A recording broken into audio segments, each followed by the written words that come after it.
Chapter 4, a story about a farmer. This is also told in Matthew 13 1 to 9, to Luke 8 4 to 8.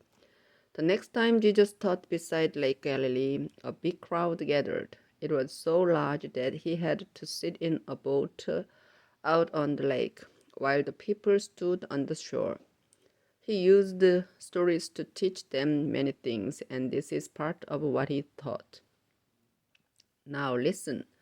A farmer went out to scatter seed in a field. While the farmer was scattering the seed, some of it fell along the road and was eaten by birds. Other seeds fell on thin, rocky ground and quickly started growing because the soil wasn't very deep. But when the sun came up, the plants were scorched and dried up because they did not have enough roots. Some other seeds fell where thorn bushes grew up and choked out the plants. So they did not produce any grain. But a few seeds did fall on good ground, where the plants grew and produced 30 or 60 or even 100 times as much as was scattered.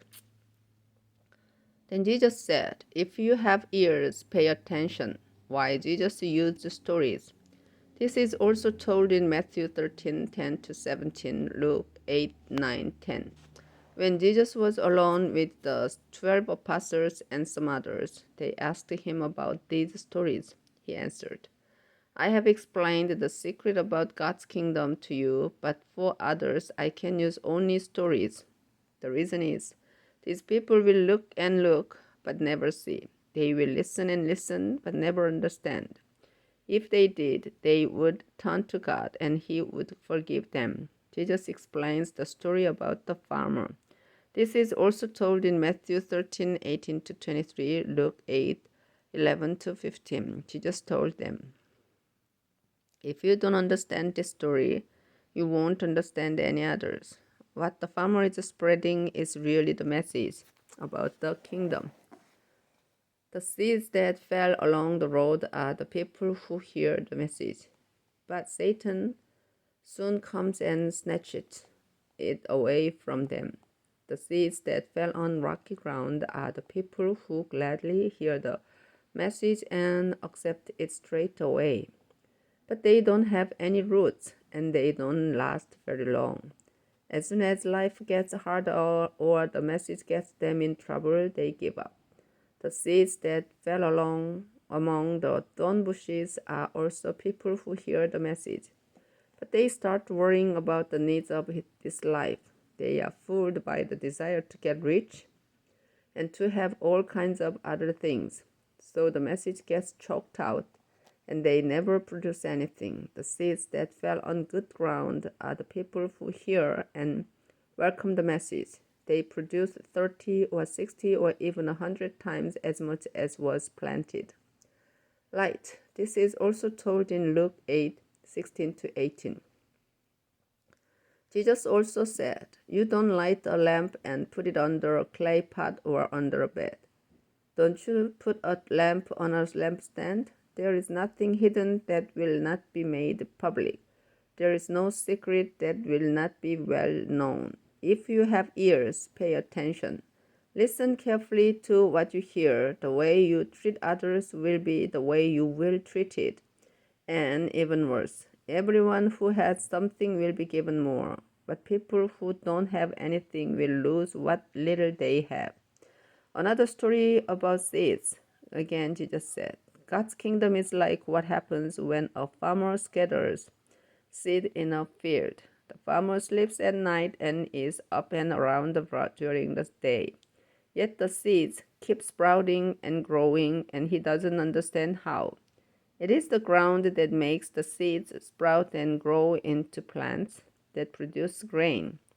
Then, when harvest season comes and the grain is ripe, the farmer cuts it with a sickle." A mustard seed. This is also told in Matthew 13 31 32, Luke 13 18 19. Finally, Jesus said, "What is God's kingdom like? What story can I use to explain it? It is like what happens when a mustard seed is planted in the ground. It is the smallest seed in all the world, but once it is planted, it grows larger than any garden plant. It even puts out branches that are big enough for birds to nest in its shade. The reason for teaching with stories. This is also told in Matthew 13:34-35. Jesus used many other stories when he spoke to the people, and he taught them as much as they could understand. He did not tell them anything without using stories, but when he was alone with his disciples, he explained everything to them. A storm. This is also told in Matthew 8:23-27, Luke 8:22-25. That evening, Jesus said to his disciples, "Let's cross to the east side." So they left the crowd, and his disciples started across the lake with him in the boat. Some other boats followed along. Suddenly, a storm struck the lake. Waves started splashing into the boat, and it was about to sink. Jesus was in the back of the boat with his head on a pillow, and he was asleep. His disciples woke him and said, "Teacher, don't you care that we are about to drown?" Jesus got up and ordered the wind and the waves to be quiet. The wind stopped and everything was calm. Jesus asked his disciples, "Why were you afraid? Don't you have any faith?" Now they were more afraid than ever and said to each other, "Who is this? Even the wind and the waves obey him." Chapter 5. A man with evil spirits. This is also told in Matthew 8:28-34, Luke 8:26-39. Jesus and his disciples crossed Lake Galilee and came to shore near the town of Gerasa. When he was getting out of the boat, a man with an evil spirit quickly ran to him from the graveyard, where he had been living. No one was able to tie the man up anymore, not even with a chain. He had often been put in chains and leg irons, but he broke the chains and smashed the leg irons. No one could control him. Night and day he was in the graveyard or on the hills, yelling and cutting himself with stones. When the man saw Jesus in the distance, he ran up to him and knelt down. He shouted, "Jesus, Son of God in heaven, what do you want with me? Promise me in God's name that you won't torture me." The man said this because Jesus had already told the evil spirit to come out of him. Jesus asked, "What is your name?" The man answered, "My name is Lots, because I have lots of evil spirits." He then begged Jesus not to send them away. Over on the hillside, a large herd of pigs was feeding. So the evil spirits begged Jesus, "Send us into those pigs. Let us go into them." Jesus let them go, and they went out of the man and into the pigs. The whole herd of about 2,000 pigs rushed down the steep bank into the lake and drowned. The man taking care of the pigs ran to the town and the farms to spread the news. Then the people came out to see what had happened. When they came to Jesus, they saw the man who had once been full of demons. He was sitting there with his clothes on and in his right mind, and they were terrified. Everyone who had seen what had happened told about the man and the pigs. Then the people started begging Jesus to leave their part of the country. Then Jesus was getting into the boat. The man begged to go with him. But Jesus would not let him. Instead, he said, "Go home to your family and tell them how much the Lord has done for you and how good he has been to you." The man went away into the region near the 10 cities known as Decapolis and began telling everyone how much Jesus had done for him. Everyone who heard what had happened was amazed. A dying girl and a sick woman. This is also told in Matthew 9:18-26, Luke 8:40-56. Once again, Jesus got into the boat and crossed Lake Galilee. Then, as he stood on the shore, a large crowd gathered around him.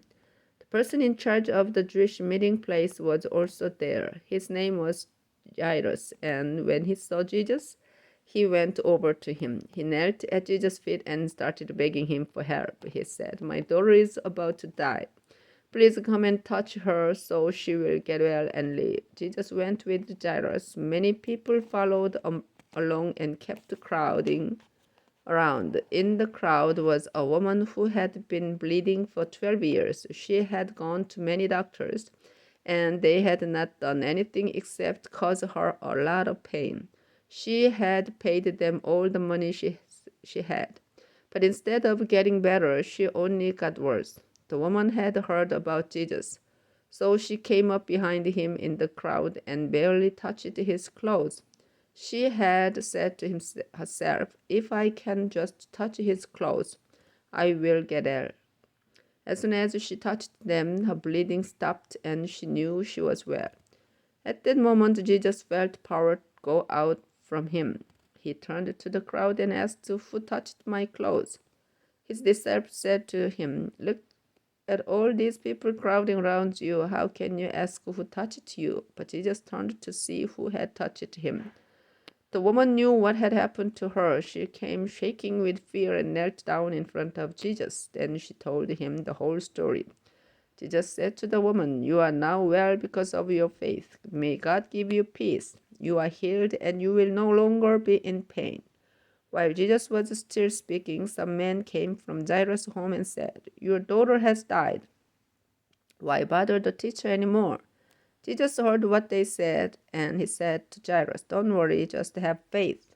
Jesus did not let anyone go with him except Peter and the two brothers James and John. They went home with Jairus and saw the people crying and making a lot of noise. Then Jesus went inside and said to them, "Why are you crying and carrying on like this? The child isn't dead. She is just asleep." But the people laughed at him. After Jesus had sent them all out of the house, he took the girl's father and mother and his 3 disciples and went where she was.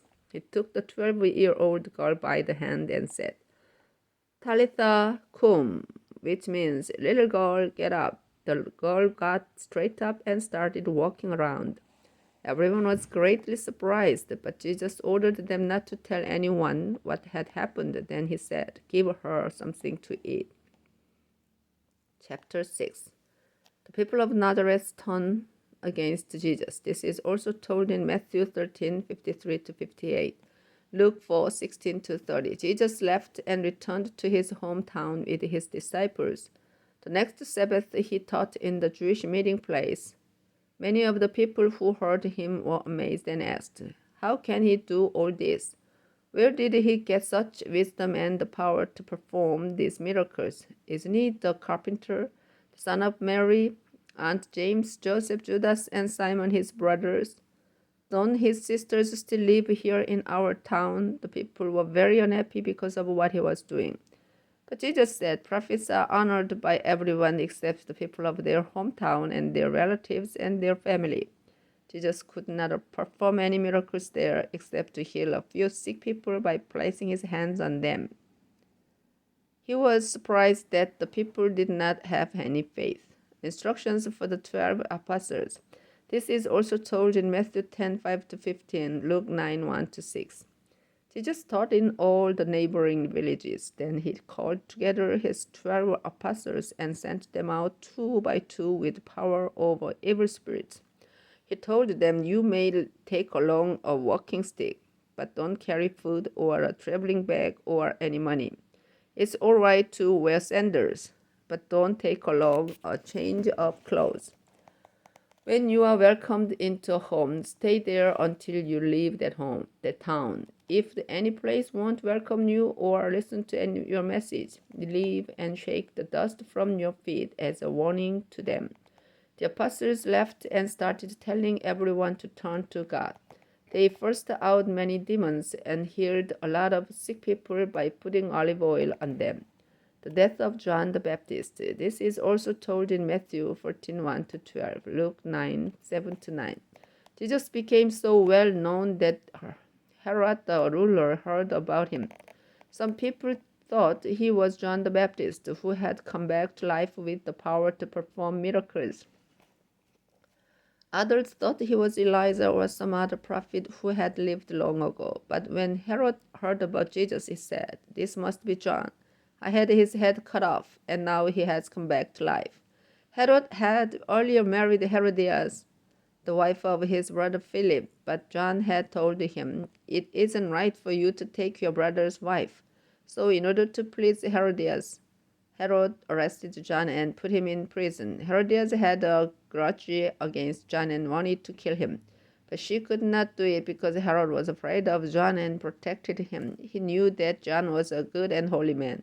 Even though Herod was confused by what John said, he was glad to listen to him, and he often did. Finally, Herodias got her chance when Herod gave a great birthday celebration for himself and invited his officials, his army officers, and the leaders of Galilee. The daughter of Herodias came in and danced for Herod and his guests.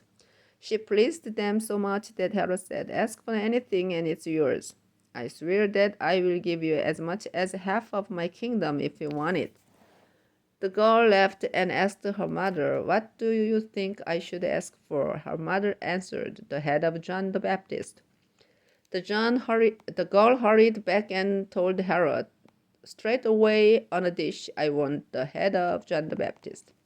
The king was very sorry for what he had said, but he did not want to break the promise he had made in front of his guests. At once he ordered a guard to cut off John's head there in prison. The guard put the head on a dish and took it to the girl. Then she gave it to her mother. When John's followers learned that he had been killed, they took his body and put it in a tomb. Jesus feeds 5,000. This is also told in Matthew 14:13-21, Luke 9:10-17, John 6:1-14. After the apostles returned to Jesus, they told him everything he had done and taught. But so many people were coming and doing that Jesus and the apostles did not even have a chance to eat. Then Jesus said, "Let's go to a place where we can be alone and get some rest." They left in a boat for a place where they could be done, but many people saw them leave and worked out where they were going. So people from every town ran on ahead and got there first. When Jesus got out of the boat, he saw the large crowd that was like a sheep without a shepherd. He felt sorry for the people and started teaching them many things. That evening, the disciples came to Jesus and said, "This place is like a desert, and it is already late. Let the crowds leave so they can go to the farms and villages near here and buy something to eat." Jesus replied, "You give them something to eat." But they asked him, "Don't you know that it would take almost a year's wages to buy all these people something to eat?" Then Jesus said, "How much bread do you have? Go and see." They found out and answered, "We have 5 small loaves of bread and 2 fish." Jesus told his disciples to make the people sit down on the green grass. They sat down in groups of 100 and groups of 50. Jesus took the 5 loaves and the 2 fish. He looked up towards heaven and blessed the food. Then he broke the bread and handed it to his disciples to give to the people. He also divided the 2 fish so that everyone could have some. After everyone had eaten all they wanted, Jesus' disciples picked up 12 large baskets of leftover bread and fish. There were 5,000 men who ate the food. Jesus walks on the water. This is also told in Matthew 14:22-33, John 6:15-21. Straight away, Jesus made his disciples get into the boat and start back across to Bethsaida, but he stayed until he had sent the crowds away. Then he said goodbye to them and went up on the side of a mountain to pray. Later that evening, he was still there by himself, and the boat was somewhere in the middle of the lake. He could see that the disciples were struggling hard, because they were rowing against the wind. Not long before morning, Jesus came toward them. He was walking on the water and was about to pass the boat. When the disciples saw Jesus walking on the water, they thought he was a ghost, and they started screaming. All of them saw him and were terrified, but at that same time he said, "Don't worry, I am Jesus. Don't be afraid." He then got into the boat with them, and the wind died down.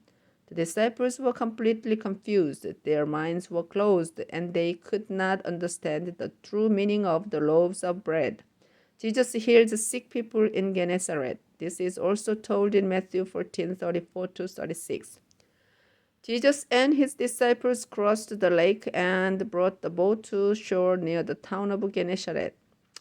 As soon as they got out of the boat, the people recognized Jesus. So they ran all over that part of the country to bring their sick people to him on mats. They brought them each time they heard where he was. In every village or farm or marketplace where Jesus went, the people brought their sick to him. They begged him to let them just touch his clothes, and everyone who did was healed.